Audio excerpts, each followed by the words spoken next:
Hey everyone, Pastor George here with today's new episode of A New Thing, and we are going to be talking about how people can take political leanings, political things, and turn that into idols today. I know this is a somewhat consistent topic on the show, and that's because it is a consistent problem. And we see this today in two things that kind of popped off this week, and how they clearly show that people can turn politics into idols. And so we are going to talk about these things. But first, what I want to talk about is this passage from Deuteronomy. This is just why it's so important to read the Old Testament, you know. So this is Deuteronomy 29, verses 18 through 29. And this happens at the very end of Deuteronomy when Moses is kind of giving the people a send-off speech as they're going to enter into the promised land to get the inheritance that God has promised them, to drive out evil there. And so he tells them these things, right? So he says, make sure he gives a history of Israel. He talks about Egypt, and it's right after that he begins to talk about this. So he says, make sure there is no man or woman, clan or tribe among you today whose heart turns away from the Lord our God to go and worship the gods of those nations. Make sure there is no root among you that produces such bitter poison. When such a person hears the words of this oath and they invoke a blessing on themselves, thinking, I will be safe even though I persist in going my own way, they will bring disaster on the watered land as well as the dry. The Lord will never be willing to forgive them. His wrath and zeal will burn against them. All the curses written in this book will fall on them, and the Lord will blot out their names from under heaven.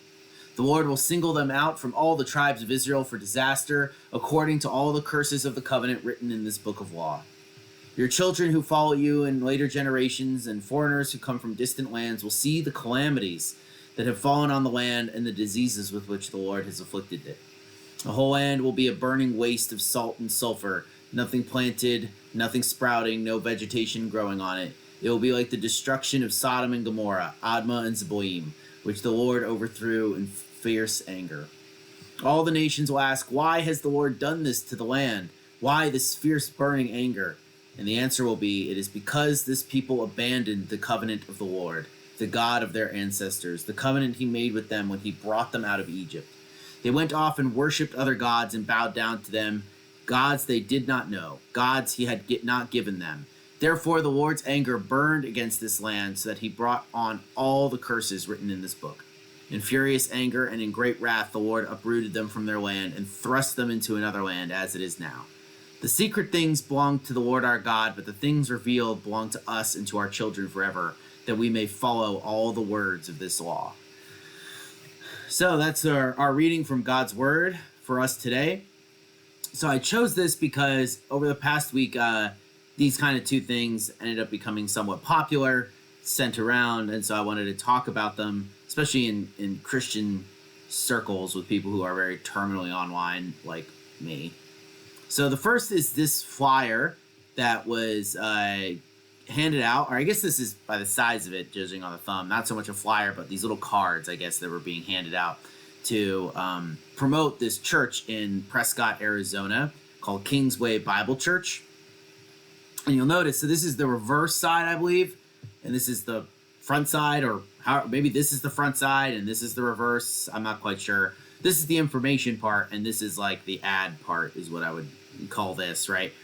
So you'll notice it says smiling wives, obedient children, loud singing, strong handshakes, young marriages, good manners, biblical preaching, reverent worship, and that's how they're selling their church, right? And then you flip it on the back, and you'll notice it says our commitments. Christ-exalting, gospel-focused, verse-by-verse preaching, conservative theology, reformed doctrine, classic and modern hymns, biblical families, real discipleship, committed fellowship, anti-woke, right? So you know very well where this church stands on all sorts of issues just from this, which I guess is good because definitely helps to sort who's interested from who's not interested as far as advertisement goes. But I want to talk about this a little bit, right? So this is a flip side coin of what we're going to look at in a little bit.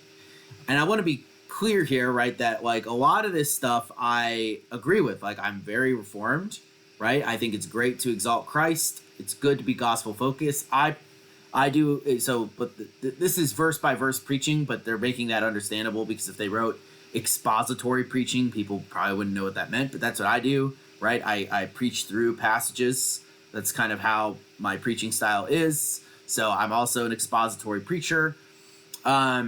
Conservative theology, I would say it depends what. I mean, most people in our denomination would certainly classify me as a conservative. But I think I don't really like that term because of the reasons why I think that this is very problematic.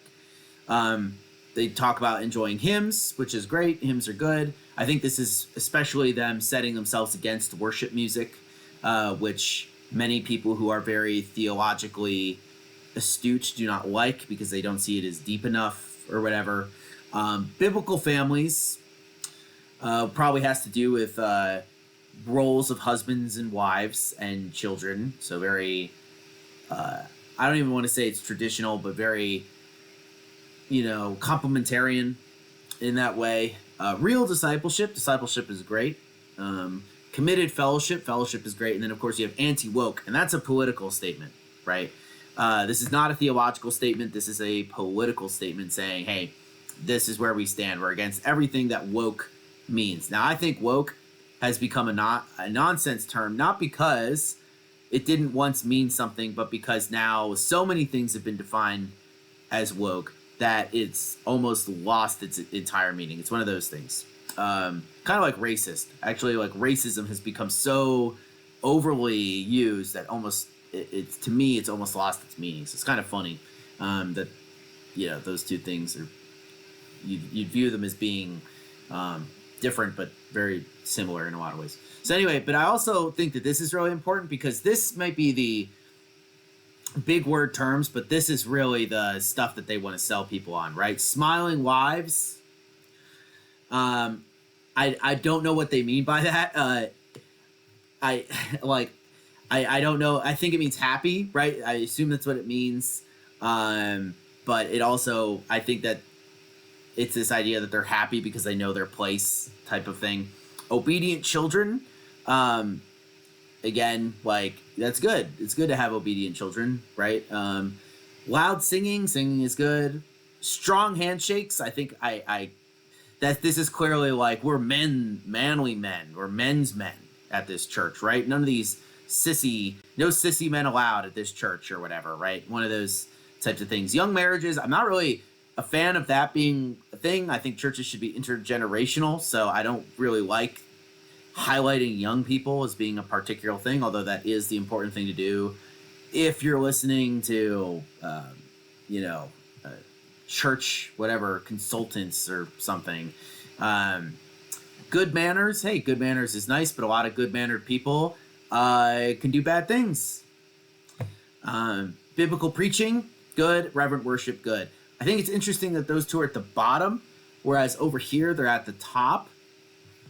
Right? And I think that says something here, because obviously we read top to bottom. We're English speakers. And so usually you would put the most important things at the top and go to the bottom. And so I think that this reveals quite a bit. So I want to highlight all this because we're going to return to how this relates here. But just pay attention to what is being highlighted here about what they're saying, what is most important in the church, and really what they think are markers of a church, right? Like of a good church, because this is what they're trying to sell people on. Then on the other hand, you have this. So I'm not going to, I don't use Instagram. All right. So I was only been sent screenshots of this, and playing sound on here can sometimes be a mixed bag. So I'm not going to do that, but you get what this is. I don't have to show you anything, right? You get it, right? It's people in the opposite. Like, you could go from this directly to the opposite part of the spectrum in the United States, and you find Episcopalians, mainline Christians doing stuff like this, right? People in our denomination doing stuff like this. Pride Eucharists and things like that. And so this, I believed, actually happened in June, which would make sense because that's Pride Month or whatever. But you'll notice, but it just came along this week, right? It takes a while for some things to catch traction. And so this person has now been thrust into the spotlight. Gotta love that when that happens. This is, I should say, this is the church of a guy called Dale Partridge, who I never really knew until I was reminded that he was a guy who went on Good Morning America to argue against yoga pants, or whatever, leggings, right? Which, I mean, that's a whole other conversation, but it gives you, I'm just giving you the idea of what's going on over here, right? So here, though, you have other people highlighting, oh, our church, we celebrate Pride Eucharist, and this is really important and good. And we wear a stole that has the pride flag on it. And I can't really read this. I mean, I could try. It says, Jesus is my biggest fan, right, on here. So she's saying Jesus approves of this sort of behavior. And this, to me, is the two opposite parts. And you have lots of people in the Peace USA who are like this. There's no doubt. So I'm not at all going to say, oh, this is a conservative issue, right? We take political ideals and we turn them into really important theological statements and even members or markers of what is true Christian and true church, right? That happens easily over here as it does over here. Just that people in this category tend to not believe in truth as a greater kind of overall statement. And so it tends to be more subtle, but it's still there. Like, they believe in it, but they're not as forward or as, about it. So why do I compare these two things? Well, because I really do just see these as two flip side of the same coin, right? Like, if this is how you're selling your church and you're really highlighting being anti-woke as being one of the most important things, you are consigning the church to be part of the cultural political war that is currently going on. The same thing that you're doing over here. And let me tell you, both of these groups would have a big problem with what I just said. Both of them would say, no, we aren't. Or if they were being a little bit more honest, they would say, yes, we are. But the fact that you aren't shows that you don't really care about what Jesus has to say, or you are a lukewarm person, that Jesus is going to spit out of his mouth. That would definitely be more these people who would probably use that type of language. But like, that's kind of baked into the cake here too, I imagine, right? Like, you're just choosing not to take a side, and not taking a side is taking a side. And I'm like, no, that's not what I'm doing, right? You can believe all of these things and not tether yourself to political fortunes or political ideas. It's very easy. I do it, right? So I think it's important to realize that you need to keep these things separate, because as soon as you add that, you're bringing in a foreign element, right? I'm the type of guy who doesn't even want an American flag in the sanctuary, right? So like, it's the thing here is that we need to, I believe, be very cautious with the way that we relate the church to movements or things that are going on the outside, because this is not a church term. This is a political term that now this church is using to identify itself, and that is really troubling, right? I mean, I would say that a lot of people who hold ideas like this, like if you were to put me on a spectrum between these two pews, like I'm definitely closer to this, right? I mean, I'm definitely not super close to it, but I would say that like I'm in the middle, closer to whatever this is than I am over here. But that doesn't really matter, because to me, I see these things as going on in the same way, right? So this is where we turn to Deuteronomy 28 or 29, right? Verses 18 through 29. And this is where it's really important, because this tension that Moses is giving the Israelites, right, is this warning is very applicable to us today, because I feel like so often, right, we don't read our Old Testament enough as it is. And so many people go, oh, how could they continually fall back into this type of pattern and sin? And I want, like, how could they continually go to these other gods, right, for for meaning or for sustenance or for all other these types of things, right? We've done a Bible study on Judges and Hosea and things like that. And it's like very easily you can, if you understand, if you remove gods out of our modern day conception of being simply theological beliefs, and you take them and you make them real parts of the world that you're living in, and that they represent things that you want, right? So like, it's not as though we're just giving, the Israelites are just giving their intellectual assent to, oh yeah, I believe in Baal, right?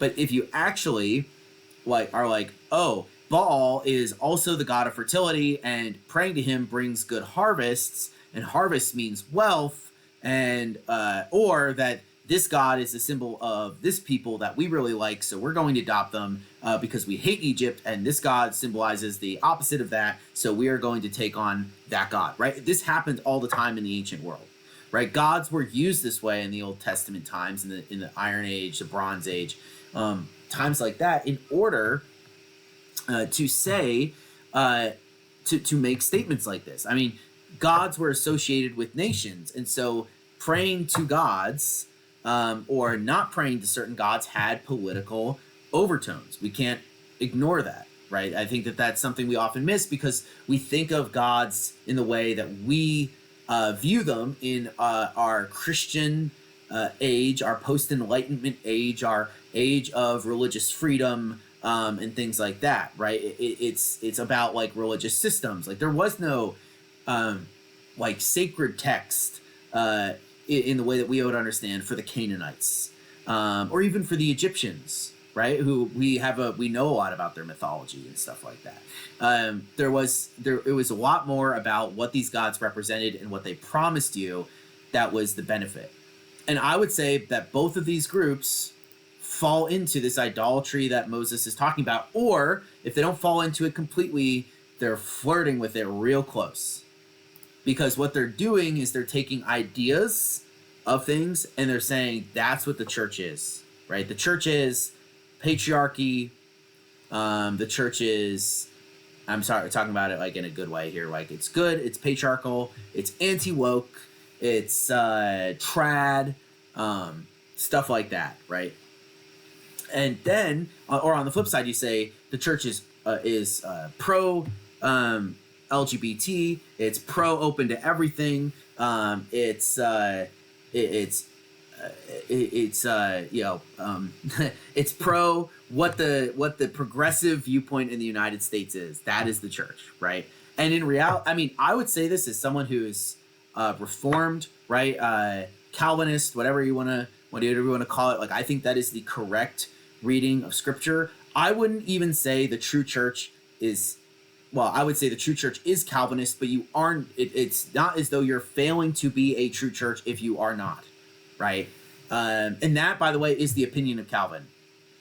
So I think that it's really important that we recognize that when we make certain things our whole identity, rather than simply being, we listen to Scripture, and what Scripture tells us is that this is important and that this is not important, or that this is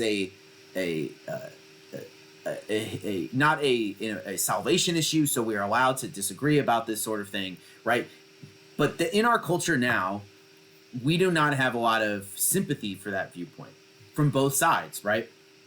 I would get, if this video were to take off, hopefully it doesn't, I would get slammed by people like this. I know it already. I know that people on this side would say, you are, you do not care about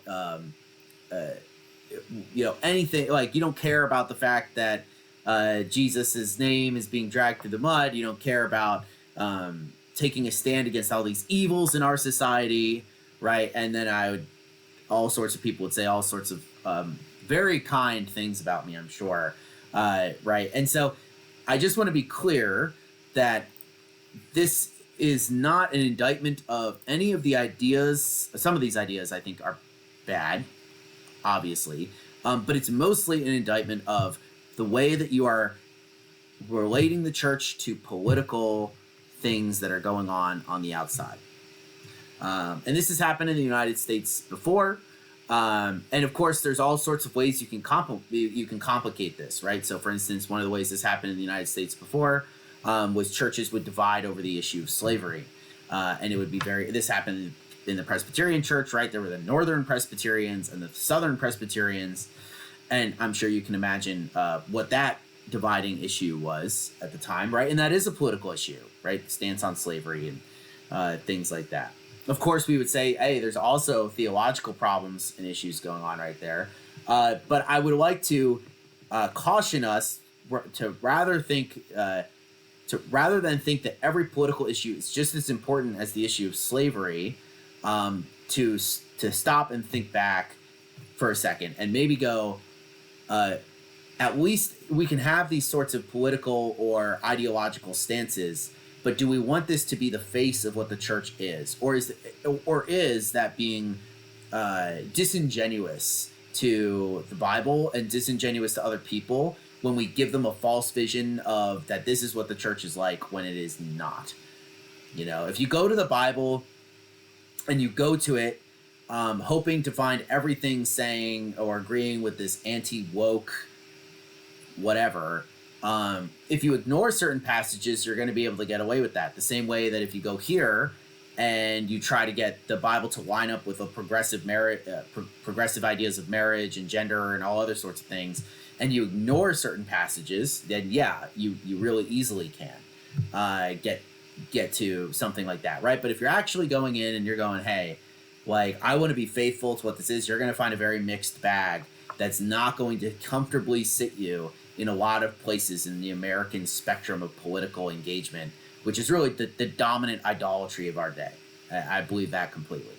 And so we have to be really careful that we do not fall into the warning that Moses gives here, because I believe that this right here, when he's talking about how people will see what's happened to your land, this is how I view the church sometimes in the United States, right?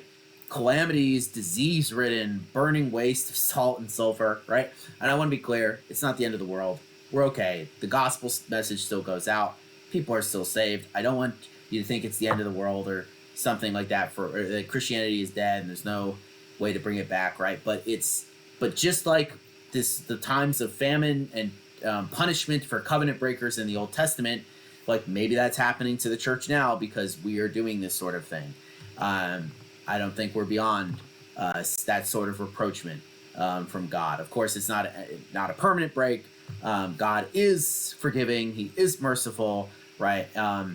In a way that he's talking about here towards covenant breakers, he's not, right? But for the faithful remnant, he is merciful and consistently interceding on our behalf. So we just need to be very cautious. That's all I want us to be. I just want us to be cautious and be smart about the way that we relate ourselves to the outside culture. And maybe the more cautious we are, the more biblically faithful we'll be able to be. I think this is one of the benefits of Presbyterianism as a system, is that it's slow. And I always think handling things slowly is much better than handling them quickly, especially with these really important and divisive issues that we need to kind of work through and define terms and figure out a way to approach this in a way that is loving people, but also biblical. So anyway, that's what I wanted to talk about today. Be careful of the coin. Be careful not to fall into this idolatry. Call it out when you see it. I think that's important. All right, all that being said, I hope you guys have a wonderful rest of your Thursday. I will see you on Sunday for worship. Peace out.